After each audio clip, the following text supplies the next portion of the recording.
నమస్తే, నేను doctor Harish Tenati, oral and maxillofacial surgeon, life coach and weight శాస్త్ర పాత్ ఇన్స్ట్రక్టర్. లెవెల్ 2 వీడియోస్లో ఇంకొక ఇంపార్టెంట్ వీడియో. ఎవరైతే యూత్ ఉంటారో, ఎవరైతే యంగ్స్టర్స్ ఉంటారో, ఎవరైతే జాబ్ కోసం ట్రై చేస్తూ రాక మధ్యలో ఏదైనా లవ్ ఫెయిల్యూర్ అయ్యి లేకపోతే నేను ఓడిపోయానేమో అనే దాంట్లో ఉంటారో వాళ్ళకి వీడియో చాలా చాలా ఉపయోగపడుతుంది. Very important. ఈ స్టేజ్లో అంటే ఇంటర్మీడియట్ డిగ్రీ అయిపోయి జాబ్ కోసం ట్రై చేసే స్టేజ్లో ఐడెంటిటీ క్రైసిస్ అనేది ఒకటి వస్తుంది, number 1. Second, I know everything అనే దాంట్లోకి వెళ్తారు, number 2. Or I don't know anything అనే దాంట్లోకి వెళ్తారు. ఈ 3 పడకుండా చూసుకోండి. ఫస్ట్ ఐడెంటిటీ క్రైసిస్, నేను ఏం చేయాలి అని ఎవరిని అడగండి, మీరు వెళ్ళి అన్నీ చూడండి. ఇది చాలా చాలా ఇంపార్టెంట్ పాయింట్. నేను చెప్పేది ఈ చిన్న వీడియో నిజంగా మీకు ఒక దారి చూపిస్తుంది. మీరు అప్పుడే డిగ్రీ అయ్యింది, నేనేం చేయాలండి ఇప్పుడు అని అడగద్దు. 4-5 చోట్ల జాయిన్ అవ్వండి. వాళ్ళు తిట్టుకున్నా సరే కొన్ని రోజులు పని చేసి ఆ పని నీకు నచ్చుతోందా లేదా, ఆ పని నీకు గ్రోత్ ఇస్తోందా లేదా చూడండి. 2-3 మంత్స్ ఇంట్లో చెప్పండి, నాకు తిండి పెట్టండి చాలు, ఏం ఎక్స్ట్రా ఇవ్వద్దు, నాకు ఫుడ్ పెట్టండి చాలు అని తిండి మాత్రమే తింటూ నీకు నచ్చిన ఫీల్డ్ ఏంటో తిరిగి నేర్చుకో. First go around. మనకు పాతకాలంలో ముందు దేశాటనకి వెళ్ళు ఆర్ దేశం తిరుగు అని చెప్పేవారు. బయటకు వెళ్ళి చూసుకుని నువ్వు ఏ ఫీల్డ్లో అసలు యాక్చువల్గా నీకు సెట్ అవుతుంది అన్నది ఫస్ట్ చూసుకోవాలి. నువ్వు ఏది ఒకవేళ చదువుకునే టైంలో బాగా చదువుకుంటే ఇలాంటి ఫీల్డ్స్ ఉంటాయని, చదువు లేకపోయింది అప్పుడు చదువు టైంలో పాడైపోయి ఉండి ఇప్పుడు ఏం చెయ్యాలి అనే భయంలో ఉన్నప్పుడు ఏమి కాదు, ఇంకా నీకు చాలా ఓపెన్ ఉంటాయి ఛాన్సెస్. యూ కెన్ గో 4-5 చోట్లకి వెళ్ళు. ఓ హోటల్ పెడతావా, లేకపోతే ఫోటోగ్రఫీ చేస్తావా, లేకపోతే డ్యాన్స్ నేర్చుకుంటావా, లేకపోతే పాటలు నేర్చుకుంటావా, వాట్ ఎవర్ నీకు ఇష్టమైన దాని మీద ఒక 3 నెలలు రుచి చూడు. ఏది బాగుంది, ఏ ఫీల్డ్ నీకు నచ్చుతుంది చూడు.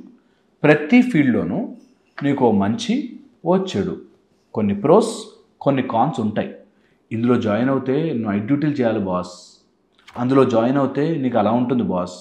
ఈ టైప్లో అన్ని రకాలుగానే ఉంటాయి, అన్ని రకాలుగా. మా డాక్టర్లలోనే ఉంటుంది. ఎంబీబీఎస్ చేస్తే నైట్ డ్యూటీలు చేయాలి, రిస్క్ ఉంటుంది, స్ట్రెస్ ఉంటుంది. డెంటల్ చేస్తే హ్యాపీగా ఉంటుంది. కానీ డెంటల్ చేస్తే డెంటిస్టులు చాలామంది ఉన్నారు. డెంటిస్టులు అంటే బ్యాక్ పెయిన్ వస్తుంది. ఈ టైప్లో డెంటల్ అంటే ఓన్లీ డెంటల్ డాక్టర్లా ఉండిపోతాం. ఈ టైప్లో చాలా చెప్తుంటారు. అందరు అన్ని రకాలు చెప్తారు. బట్ నీకు నచ్చుతుందా అన్నది చెక్ చేసుకోవాలి. ఇది చాలా చాలా చాలా చాలా ఇంపార్టెంట్. సో ఎవరైతే యూత్ బయటకు వస్తుంటారో మీకు మిమ్మల్ని టార్గెట్ చేసుకుని, మిమ్మల్ని మార్కెట్ చేసుకుని వాడుకునే బ్యాచ్ రెడీగా ఉంటారు. నిన్ను వాడుకోవడానికి, సబ్బు వాడినట్టు వాడుకుని రుద్దుకుని వదిలేయడానికి చాలామంది మార్కెట్లో వెయిట్ చేస్తుంటారు. వాళ్ళు ఏం చేస్తారు తెలుసా, మందు తాగాలరా, సినిమాలు చూడాలరా అని నీకు నేర్పిస్తారు. అలా నేర్చుకున్నావు అంటే నీ డబ్బు, నీ పేరు, నీ హెల్త్ అంతా తీసుకెళ్ళి వాడి చేతిలో పెట్టినట్టు. అందుకని ఏదన్నా కానీ రాబాయి, నేను సంతోషంగా ఉండడానికి నాకు బయట నుంచి సబ్స్టెన్స్ అవసరం లేదు, నేను మందు తాగి సిగరెట్ తాగే హ్యాపీగా ఉండను, నేను నువ్వు ఇచ్చే ఆ డ్రగ్స్తో సంతోషంగా ఉండను అని ప్రతి యూత్ ఈరోజు నిర్ణయం తీసుకోవాలి. తీసుకుని వాడెవడో ఇచ్చిన పొట్లం పేపర్తోనో లేకపోతే మందుతోనో సిగరెట్తోనో నేను సంతోషంగా ఉండను అని ఫిక్స్ అవ్వాలి. ఇది ఒక్క నిర్ణయం మీ జీవితాన్ని ఇట్లా పదిలంగా కాపాడుతుంది. Very important. ఓకే, నెక్స్ట్ వచ్చేసి టేస్ట్ చేశాక, లైఫ్లో మీకు ఇట్లాంటి టేస్ట్ చేశాక, ఎప్పుడైనా అట్లాంటి ఎక్స్పీరియన్స్ వచ్చి టేస్ట్ చేస్తే దెన్ మీరు ఎటు వెళ్ళాలి అన్నది మీరు డిసైడ్ చేసుకోవాలి. ఎటు వెళ్ళాలి అని డిసైడ్ చేసుకున్న తర్వాత ఆ ఫీల్డ్లోకి వెళుతున్నప్పుడు ప్రాబ్లమ్స్ ఉంటాయి, కష్టాలు ఉంటాయి, ఒక 4-5 years టైం పడుతుంది అన్నది ఫిక్స్ అవ్వాలి. ఏదైనా సరే, ఏ ఫీల్డ్లో అయినా సరే టైం పడుతుంది. ఇది సెకండ్. థర్డ్ వచ్చేసి సరే టైం పడుతుంది కదా అని ఊరికే వెళ్ళి జాయిన్ అవ్వడం కాదు, నేర్చుకోవాలి. ఎవ్రీ డే కొత్తది ఏదైనా నేర్చుకోవాలి. మీరు ఒక్క పని చేసి చూడండి, ఏ ఫీల్డ్లో జాయిన్ అయ్యారో ఆ ఫీల్డ్లో 5 ఏళ్ళు ఈ ఫీల్డే బాస్ నాకు, మేము అలా చదువుకునేవాళ్ళం, 5 ఏళ్ళు ఇందులోనే ఉన్నా, ఇందులో బెస్ట్, నేను డెంటల్ చదివితే నా అంత బెస్ట్ ఉండకూడదు అనేటట్టుగానే చదవాలి. డెంటల్ కాదు, ఎనీథింగ్ మీరు ఓన్లీ దోశలు వేసుకున్నా సరే అందులో బెస్ట్, నెంబర్ 1 ఎలా చేయొచ్చు, ఇంప్రూవ్ ఎలా చేయొచ్చు, anything for that matter. Example చెప్తున్నాను, మీరు ఏదైనా తీసుకోండి, ఓకే, ది బెస్ట్ ఎలా చేయొచ్చు, ఇందులో ఏం ఇంప్రూవ్ చేయొచ్చు అని దేని మీదైనా ఒక 5 ఏళ్ళు పెట్టామంటే నీ జీవితకాలం బతికేయచ్చు. ఒక 5 ఏళ్ళు ఒక దాని మీద పెట్టి బ్రతకాలి. ఓకే, ఆ 5 ఇయర్స్ దేని మీద పెడతావో దానిలో రోజుకి ఇంతన్నా 1 ఇంచ్ అయినా పెరగాలి. ఇది చాలా చాలా ఇంపార్టెంట్. అండ్ దెన్ ఒకసారి పెరిగాక, మీరు స్కిల్ పెరిగాక దాని స్ట్రెంగ్త్ చెక్ చేయాలి. ఓకే, అంటే నాకు ఇలా ఫైట్ చేయడం వచ్చింది, ఆర్ కలయార్పట్టు నేర్చుకున్నా, ఆర్ గిటార్ నేర్చుకున్నా, ఆర్ ఏదైనా నేర్చుకున్నా, దాన్ని ఇంకెంత ఎక్స్పాండ్ చేయొచ్చు.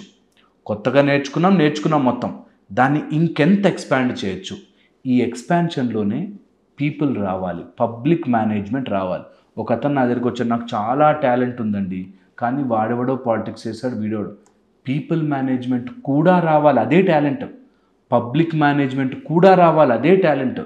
జనాలు నీ కొలీగ్స్ బిహేవ్ చేస్తారు, నిన్ను పడేయడానికి చూస్తారు, నిన్ను మోసం చేయడానికి చూస్తారు, వాళ్ళందరినీ తెలివిగా దాటుకుంటూ రావడం కూడా టాలెంటే. సో అది కూడా మనం డెవలప్ చేసుకోవాలి. అండ్ ఇలా డెవలప్ చేస్తున్నప్పుడు చాలా చాలా చాలా చాలా ఫోకస్డ్గా, లేజర్ ఫోకస్డ్గా ఉండాలి. ఎప్పుడైతే ఇలా ఉంటామో ఖచ్చితంగా మీ జీవితం మారుతుంది, మీ జీవితం బెటర్ వైపుగా నడుస్తుంది. ఇది యూత్కి. ఈ యూత్ ఎవరైతే జాబ్ కోసం ట్రై చేస్తుంటారో, ఇలా వెళ్తూ ఉంటారో, మీ లైఫ్లో ఏ వయసుకు ఆ ముచ్చట జరగాల్సిందే. నేను ఇందులో ఉన్నా కాబట్టి పెళ్లి చేసుకున్నాను, కొత్త బ్యాచ్ తయారయ్యారు. ఇట్లాంటి వాళ్ళందరికీ పెట్రోల్ పోయడానికి కొత్త కొత్త పేర్లు పెట్టి మేము మీకు అమ్ముతూ ఉంటారు. అందుకని నాన్ సెన్స్ చేయొద్దు. ఏ ఏజ్లో ఆ ఏజ్, 25, 27 మ్యాక్సిమం గెట్ మ్యారీడ్. నేను సెటిల్ అయ్యాక, నేను బాగా డబ్బులు సంపాదించాక అనే సుత్తిలో పడకండి. తర్వాత వచ్చే హెల్త్ ప్రాబ్లమ్స్, తర్వాత వచ్చే కాంప్లికేషన్స్ చాలా ఎక్కువగా ఉంటాయి. మీ ప్యాషనే, మీ ప్యాషన్కి జాయిన్ అయ్యేటట్టుగా మీ లైఫ్ పార్ట్నర్ కూడా మీతో నడవాలి. ఏ వయసుకు ఆ ముచ్చట లేకపోతే మానసికంగా మీరు చాలా ఎఫెక్ట్ అవుతారు. అందుకని ఎవ్రీ స్టేజ్, నేను ఈ వయసులో ఏం చేయాలి, చదువుకో. నేను ఈ వయసులో ఏం చేయాలి, ఉద్యోగం తెచ్చుకో. నేను ఈ వయసులో ఏం చేయాలి, పెళ్లి చేసుకోవాలి, తెచ్చుకో. పిల్లలు కను. నీ లైఫ్ని ఎక్స్ప్లోర్ చేయి, ఎంజాయ్ చేయి. అట్ ద సేమ్ టైం ఏ వయసుకు ఆ ముచ్చట జరగకపోతే తర్వాత కాంప్లికేషన్స్ ఎదుర్కోవాల్సి వస్తుంది. ఇది చాలా ఇంపార్టెంట్, గుర్తుపెట్టుకోవాలి. ఇలా గనక నీ లైఫ్ని ప్లాన్ చేసుకుని, ఇలా గనక నువ్వు ఒక ఆర్గనైజ్డ్ వేలో వెళ్ళగలిగితే, ఈ 3 థింగ్స్ని గనక గుర్తుపెట్టుకుని వెళ్ళగలిగితే ఆటోమేటిక్గా తెలియకుండానే నీ లైఫ్ స్మూత్గా, సాఫీగా సాగిపోతుంది. ఇలా చెయ్యడానికి, ఇలా వెళ్ళడానికి, లైఫ్లో ఇలా ముందుకు వెళ్ళడానికి నీకు ఎవరో ఒక మెంటర్, ఎవరో ఒకళ్ళు నీకు అవసరం పడతారు. రైట్ టైంలో నీ వెన్ను తట్టి, ఇట్లా వెళ్ళు, ఏం కాదు, ఈ దారి తీసుకో అని చెప్పేవాళ్ళు. అది నీ ఫీల్డ్లో వాళ్ళు అయి ఉండాలి, నెంబర్ 1. 2, నీ ఫీల్డ్కి వెరీ డిఫరెంట్ వాళ్ళు అయి ఉండాలి. ఈ 2 గురువులు నీకు ఎప్పుడు ఉండాలి లైఫ్లో. నెంబర్ 1 నీ ఫీల్డ్లో వాడు. సపోజ్ నువ్వు ఓన్లీ మెకానికల్ షాప్లో పనిచేస్తున్నావు, మెకానిక్ పని, అందులో బెస్ట్ మెకానిక్ వాడిలా అవ్వాలి అనే ఒక గురువు ఉండాలి. వాళ్ళు ఎలా చేస్తుంటారు, వాళ్ళు ఎలా నేర్చుకుంటారు, వాళ్ళు ఎలా దాన్ని ఎలా ఫంక్షనింగ్లోకి తీసుకొస్తారు, ఇవి నెంబర్ 1 నీ ఫీల్డ్లో. 2వది వే ఆపోజిట్. ఇది కాకుండా ఇంకా దేంట్లోనో, ఒక డాక్టర్లోనో, లేకపోతే ఒక ఇంజనీర్లోనో, లేకపోతే అసలు కంప్లీట్లీ డిఫరెంట్ ఒక ముస్సలు అమ్మమ్మని ఎవరైనా తీసుకోండి, ఆవిడ్ని గురువుగా పెట్టుకుని ఆమె లైఫ్ అంత సింపుల్గా ఎలా బ్రతుకుతుంది అనేటట్టుగా తీసుకోండి. ఇది కూడా మీకు చాలా చాలా హెల్ప్ చేస్తుంది, చాలా చాలా. సో 2 గురువులు. గురువు అనగానే ఒక మనిషిలా చూడకుండా వాళ్ళ దగ్గర నుంచి వచ్చే జ్ఞానముని తీసుకోవాలి, చాలా చాలా ఇంపార్టెంట్. దీంతోపాటు whenever you are learning, whenever you are doing, distractions వస్తాయి లైఫ్లో. డిస్ట్రాక్షన్స్ బ్రెయిన్ త్వరగా అలసిపోయి కొంచెం సేపు ఏదైనా ఎంజాయ్ చేద్దాం అని అనిపిస్తుంది.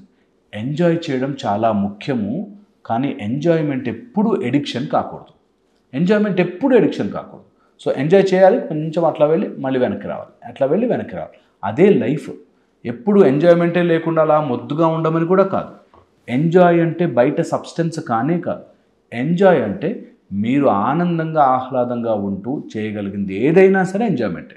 బయట నుంచి వస్తువు తీసుకుని తాగి, లేకపోతే సిగరెట్లు తాగి, మందు తాగి, డ్రగ్స్తో కానే కాదు. అలా మీకు ప్రొజెక్ట్ చేస్తారు సినిమాలో, మందాగదమ్మా అంటే గొప్పగా చూపిస్తారు. నో, తప్పది.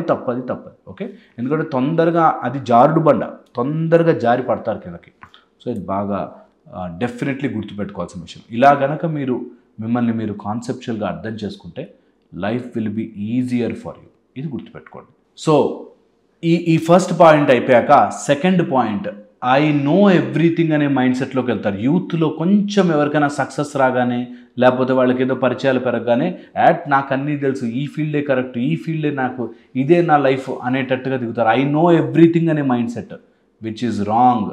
We will never know everything. అన్ని విషయాలు మనకి ఎప్పటికీ తెలియవు.